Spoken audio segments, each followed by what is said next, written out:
point, but I'm afraid. The final of the women's quadruple sculls underway and sees Great Britain lane 5, Laverick, Mowbray, Romero and Lisa Eyre stroke the British quartet. Full lane order for you, Italy in lane number 1. When we come side on, they'll be at the top of the picture. USA in 2, Poland in 3, the Olympic champions from Germany in lane number 4, and in lane number 6, and will be closest to the camera from the other side, the Netherlands, a new combination, didn't qualify for the Olympic regatta last year. A very, very good test now for this new quartet from Great Britain. An experienced quartet, Alison Mowbray, she finished 10th at the Olympic Games last year. So we've got great hopes, and also, Gillian, on the times here, we're looking for sort of silver around that second place behind the Germans.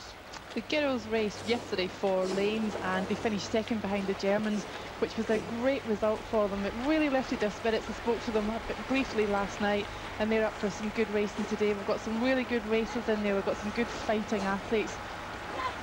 And already Germany, there are 2 returning from last year's crew, the Stern pair, Lutzi and Kawacki. They are the Olympic champions in this event.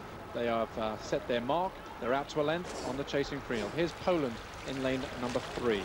These are all new combinations here. I mean, even the German Olympic champions have got 2 changes in their boat, but all the other crews are completely new. And the British quad, very interesting group of athletes, some from the rowing side, moving here now into a new quad. And already they're showing well. They're sitting there just now in second place behind Germany, and you'd expect Germany to go out in front. 500 meters gone. Germany, Great Britain and Italy first, second and third, and Great Britain have really positioned themselves very, very well here now.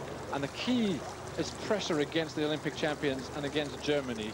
They're just a little bit down. They need to fight now in this second 500 meters.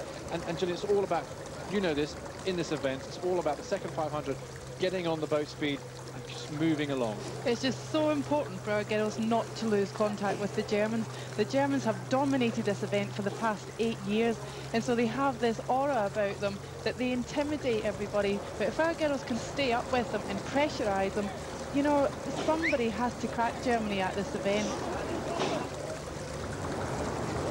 This is good sculling from the British quad. They're filling that gap there behind Germany and moving away from the rest of the group, and that's very, very good position to be in. Remember, they're trying to fill that great sort of space of expectation after a silver medal of the Olympics that you were in, Gillian, and it's a big burden to carry. But they are rising to that occasion, and you can see there they're moving very sweetly. The boat's running very nicely, and they're going to turn the pressure on at halfway. They know that it's Germany in their sights, and they are in a position now, early on in the season, to look towards maybe a medal at the World Championships in August. The Olympic champions there, the Stern pair there, smooth and relaxed as ever. They just generate a phenomenal amount of speed with power and technique. And we just look at the blades just so quick into the water. 1,000 meters gone, halfway mark in the final of the women's quadruple sculls. And the Germans, well, they're doing what we thought they'd do. They're out front and by 5 seconds. But Great Britain, the new quad of Great Britain in lane 5, positioned well in second place. Chasing them, the crew from the Netherlands in lane number 6. What we don't want to see here, the girls just hanging on and seeing how good they are. They have to believe in themselves, and they have to keep attacking it the whole way down. At the moment, what you're seeing is they're content in second place, but there's such a gap that they shouldn't be content. They should be moving on every single stroke towards Germany, aiming for Germany all the time. I mean, the problem here now is that the Germans have opened up a phenomenal gap here, and the British girls really have to think we've got to keep away from the chasing pack because they don't want to get entangled in a race behind. And you can only do that by just moving on. There's a few calls there for Lisa Eyre in the 2 seat in the middle of the picture to move on. Germany has only been beaten in this event once since its inception. That was by China in 1993. So this is their event. They are absolutely dominant in it. So anybody who gets anywhere near them is doing pretty well. What is really interesting here is that we've got a British quad that's leading the field behind them, and sculling very well indeed as well. Dan, you say that we've got a mixture of scullers and rowers. We have indeed Laverick and Eyre were in the 8s last year, and they did so well again. They know about fighting because they did so well to qualify that boat for the Olympic Games. and they've got to just transfer that skill and that ability into this event so that we can get 4 more fighters like we had last year. 1,500 meters gone, 500 remain in the final women's quadruple scull. It is, well, that's a wrong caption. It's first.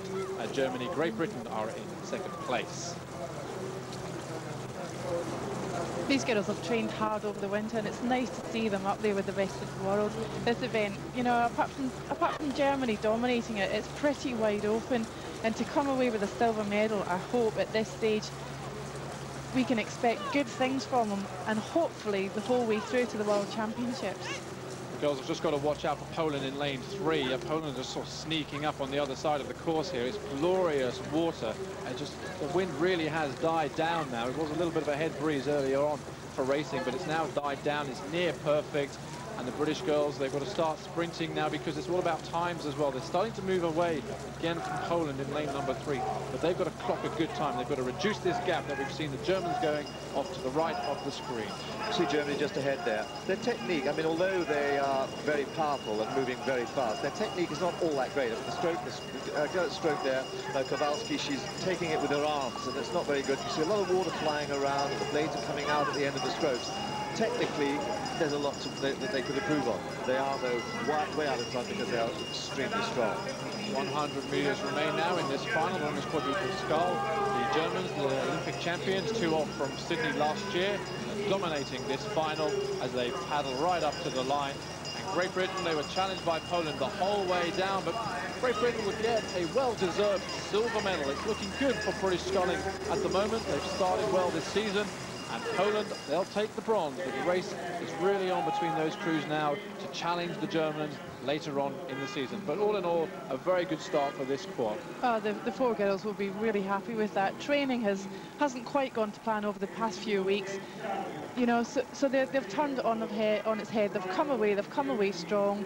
They'll be up. Interestingly enough, with Gwen Batten not doing so well in the single scull, you may see it juggle round a bit and Gwen come into the quad to strengthen it to get nearer those Germans. Yes, I think those changes are going to